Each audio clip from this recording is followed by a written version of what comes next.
Hi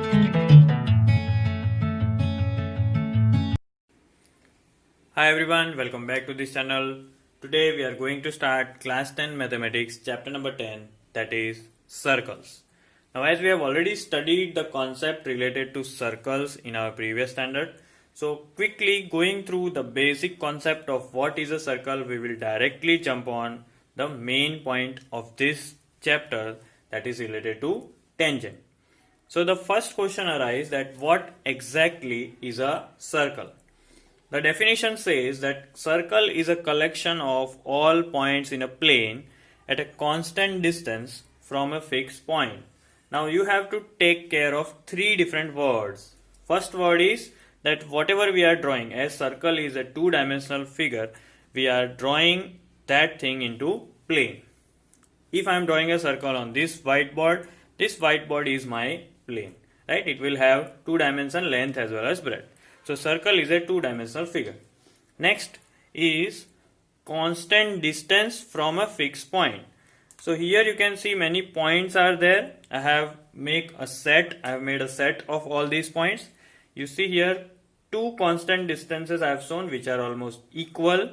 These constant distances are called radius. So I will be writing here these fixed constant distance are known as radius.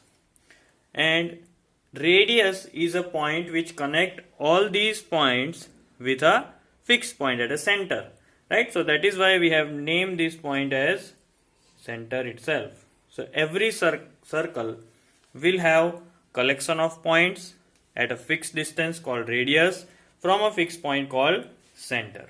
And this whole collection, this red line, you can see this is called a circle. Clear? Now the main point of this chapter is all about tangent. Now tangent comes from the Latin word tangere, which means to touch, right? It was introduced by a Danish mathematician Thomas Finacki in 1583, so quite an old concept, tangent. Now basic thing to remember about tangent is, first of all, it is a line, right? And what makes a line a tangent is it only touches the circle at any one point. So this one point is very important. Now see, when we talk about line and circle, mostly there are two main possibilities. That one, the line will intersect the circle or will go through the circle in this way. That means the line touches the circle in two different points, right? So if a line is like this, it is going through the circle and intersecting in 2 points, it is called a secant, right? The line which intersects circle in two distinct points is called secant.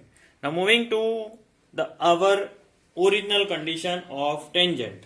See, right now MN is a line which is passing nearby this circle and it exactly touches this circle at the point X. So we can say that line MN is a tangent. Clear? This point may be anywhere in the circumference of the circle. Anywhere. I have shown, for example, in this point it may be passing from here and from here as well. Okay? Now moving further in the video, next we will see all important points related to tangent of a circle. We will keep those important points in mind when we are solving the exercise. So let us see one by one the important points related to tangent. The first point is there is only one tangent at a point on the circle. So if you select any one point, you can draw only one tangent to the circle. Now this common point, this point at which the tangent is touching, this common point of a tangent and a circle is called point of contact, right? So a tangent always touches the circle at point of contact. Next, there may be infinite tangents of a circle, infinite tangents, right? Because the circle is a collection of infinite points, there may be infinite tangents of a circle. The next point is very important. This point is very important. the tangent of a circle is always perpendicular. Notice this word. Tangent of a circle at a point is always perpendicular to the radius through the point of contact. So let us assume that this is a circle and here we are making the tangent passing and it is touching at this point. So if you draw a radius, this radius and this tangent will always be perpendicular. What do you mean by what perpendicular? 90 degree. And the last point is the length of the tangents drawn from external point to a circle are equal. That means from this point, which is external, we are drawing two tangents. They are touching the circle at 2 points. The length of these tangents will be equal. So these were some important points related to tangents and the interaction with them with the circle. Now we will solve exercise 10.1. Now in exercise 10.1 we have 4 different questions. Question number 1 is how many tangents can a circle have? So as we know, there are infinitely many points on a circle and at every point we can draw a unique tangent. So our final answer will be that we can draw infinite tangents in a circle. Question number 2 is related to fill in the blanks. Let us see one by one. A tangent to a circle intersect it in how many points? Right? So the answer will be a tangent will intersect a circle at one and only point. A line intersecting a circle in 2 points is called, just now we have seen in the introduction that it is called secant. Third is, a circle can have dash parallel tangents at the most.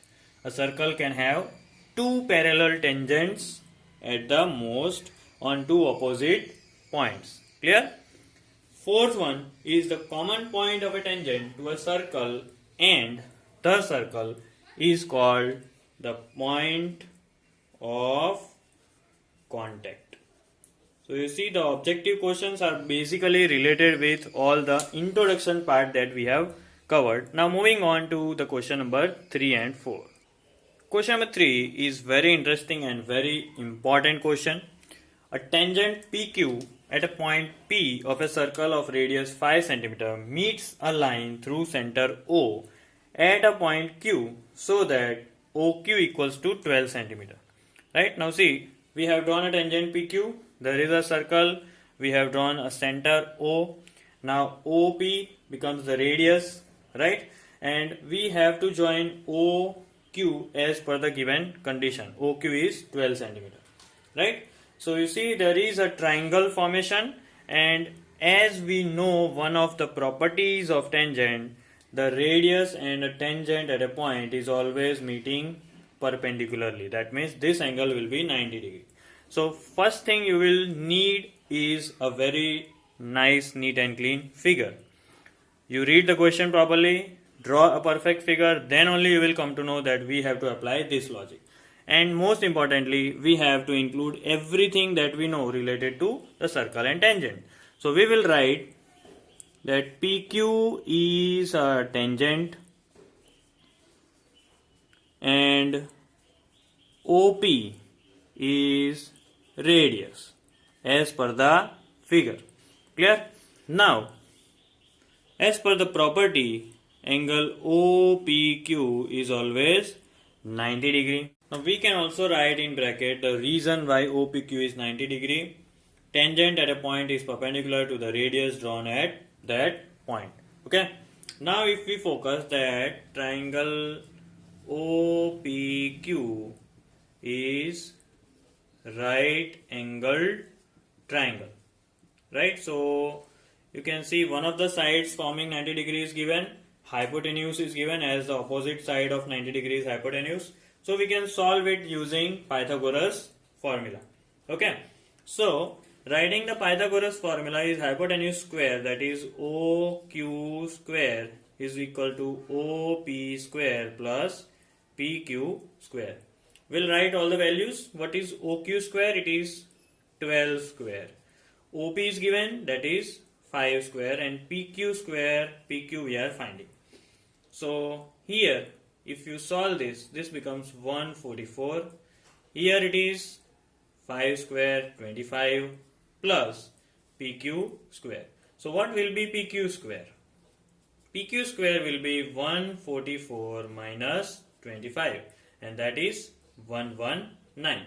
We don't want PQ square but we want PQ only. So we have to find out the root of 119.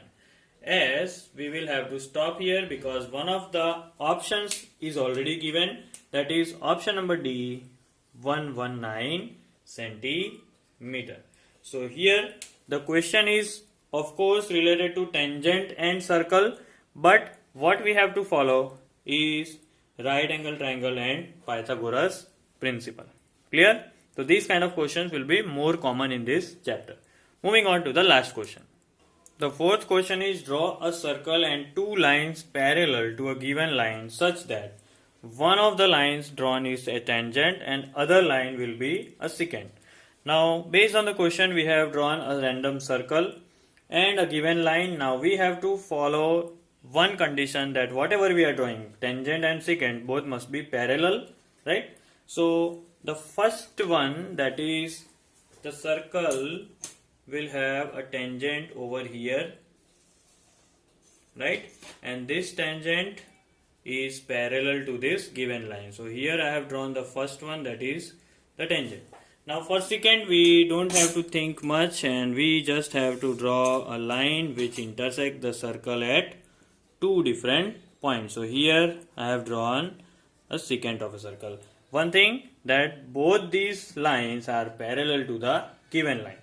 So this finishes the exercise 10.1 and now we will follow another set of important points for next exercise. So till then, draw these questions, write the notes, solve very carefully. We'll meet very soon. Thank you.